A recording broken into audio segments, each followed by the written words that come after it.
नमस्कार दोस्तों, स्वागत है आपका भजन ज्ञान चैनल में। दोस्तों, श्रीमद् भागवत का कथा पहला स्कंद का मैंने 19 अध्याय पढ़ दिया। इस चैनल पे मैंने डाला है, आप अवश्य से सुनिएगा। आज मैं श्रीमद् भागवत पुराण के द्वितीय स्कंद का पहला अध्याय शुरू कर रही हूँ। ध्यान विधि और भगवान के विराट स्वरूप का वर्णन इसमें दिया हुआ है, आप अवश्य सुनिएगा। श्री सुखदेव जी ने कहा, परीक्षित, तुम्हारा लोक हित के लिए किया हुआ यह प्रश्न बहुत ही उत्तम है। मनुष्यों के लिए जितनी भी बातें सुनने, स्मरण करने या कीर्तन करने की है, उन सब में यह श्रेष्ठ है। आत्मज्ञानी महापुरुष ऐसे प्रश्न का बड़ा आदर करते हैं। राजेंद्र, जो गृहस्थ घर के काम धंधों में उलझे हुए हैं, अपने स्वरूप को नहीं जानते, उनके लिए हजारों बातें कहने सुनने और सोचने करने की रहती है। उनकी सारी उम्र यूं ही बीत जाती है। उनकी रात नींद या स्त्री प्रसंग से कटती है और दिन धन की आय हाय या कुटुंबियों के भरण पोषण में समाप्त हो जाता है। संसार में जिन्हें अपना अत्यंत घनिष्ठ संबंधी कहा जाता है, वे शरीर पुत्र स्त्री आदि कुछ नहीं है, असत है। परंतु जीव उनके मोह में ऐसा पागल सा हो जाता है कि रात दिन उनको मृत्यु का ग्रास होते देखकर भी चेतना नहीं होती। इसलिए परीक्षित, जो अभय पद को प्राप्त करना चाहता है, उसे तो सर्वात्मा सर्वशक्तिमान भगवान श्री कृष्ण की ही लीलाओं का श्रवण कीर्तन और स्मरण करना चाहिए।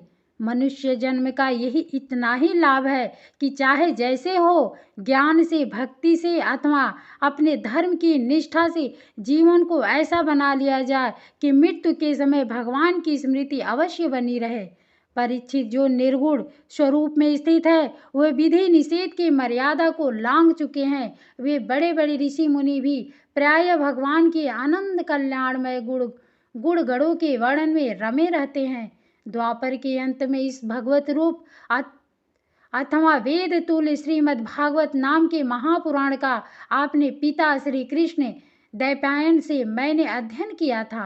राजर्षि, मेरी निर्गुण स्वरूप परमात्मा में पूर्ण निष्ठा है, फिर भी भगवान श्री कृष्ण की मधुर लीलाओं ने बालात मेरे हृदय को अपनी ओर आकर्षित कर लिया है।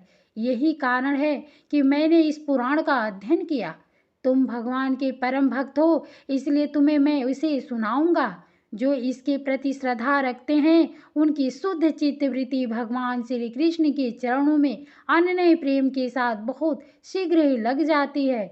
जो लोग लोक या परलोक की किसी भी वस्तु की इच्छा रखते हैं या इसके विपरीत संसार में दुख का अनुभव करके जो उससे विरक्त हो गए हैं और निर्भय मोक्ष पद को प्राप्त करना चाहते हैं, उन साधकों के लिए तथा योग संपन्न सिद्ध ज्ञानियों के लिए भी समस्त शास्त्रों का यही निर्णय है कि वे भगवान के नामों का प्रेम से संकीर्तन करें। अपने कल्याण साधन की ओर से असावधान रहने वाले पुरुष की वर्षों लंबी आयु भी अनजान में ही व्यर्थ बीत जाती है। उससे क्या लाभ?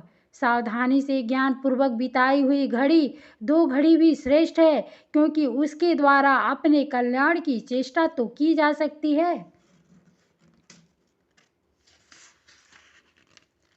राजर्षि खटवांग अपनी आयु की समाप्ति का समय जानकर 2 घड़ी में ही सब कुछ त्याग कर भगवान की अभय पद को प्राप्त हो गए। परीक्षित, अभी तो तुम्हारे जीवन की अवधि 7 दिन की है। इस बीच में ही तुम अपने परम कल्याण के लिए जो कुछ करना चाहिए सब कर लो। मृत्यु का समय आने पर मनुष्य घबराए नहीं। उसे चाहिए कि वह वैराग के शस्त्र से शरीर और उससे संबंध रखने वाले के प्रति ममता को काट डाले। धैर्य के साथ घर से निकलकर पवित्र तीर्थ के जल में स्नान करे और पवित्र तथा एकांत स्थान में विधि पूर्वक आसन लगाकर बैठ जाए। तत्पश्चात परम पवित्र ओम इन 3 मात्राओं से युक्त प्रणव का मन ही मन जप करे। प्राणायाम को बस में करके मन का दमन करे और एक क्षण के लिए भी प्रणव को न भूले।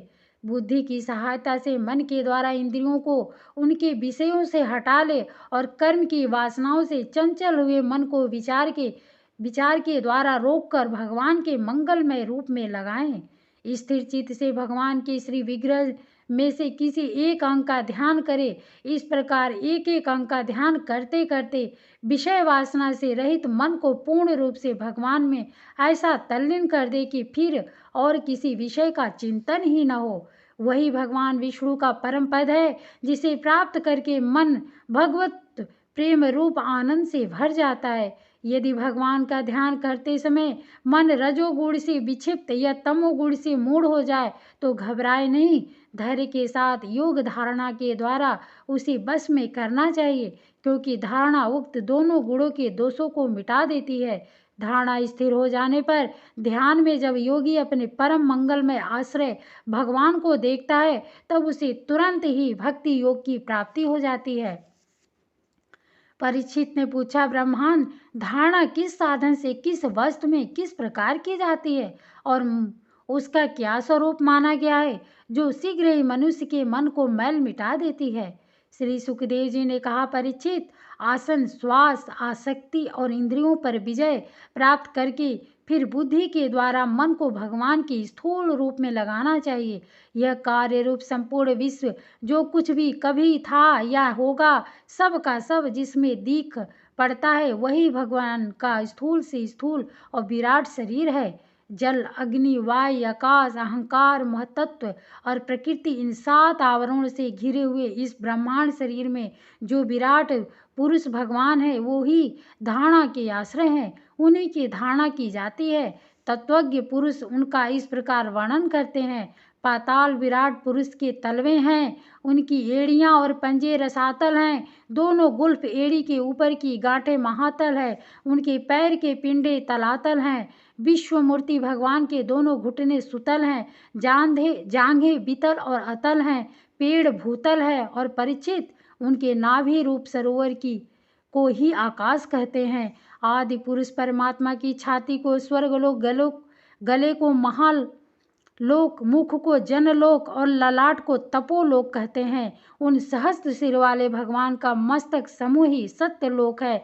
इंद्रादि देवता उनकी भुजाएं हैं, दिशाएं कान और शब्द श्रवण इंद्रिय हैं। दोनों अश्वनी कुमार उनकी नासिका के छिद्र हैं, गंध घ्राणेन्द्रिय हैं और धधकती हुई आग उनका मुख है। भगवान विष्णु के नेत्र अंतरिक्ष है, उनमें देखने की शक्ति सूर्य और दोनों पलके रात और दिन है। उनका भ्रूविलास ब्रह्मलोक है, तालु जल है और जिह्वा रस।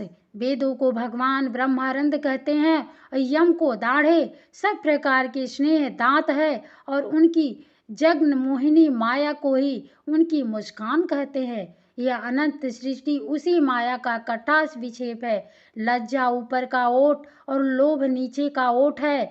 धर्म स्तन और अधर्म पीठ है। प्रजापति उनके मूत्रेंद्रिय हैं। मित्रा वरुण अंडकोश है, समुद्र कोख है और बड़े बड़े पर्वत उनकी हड्डियां हैं। राजन, विश्व मूर्ति विराट पुरुष की नाड़ियां नदियां हैं।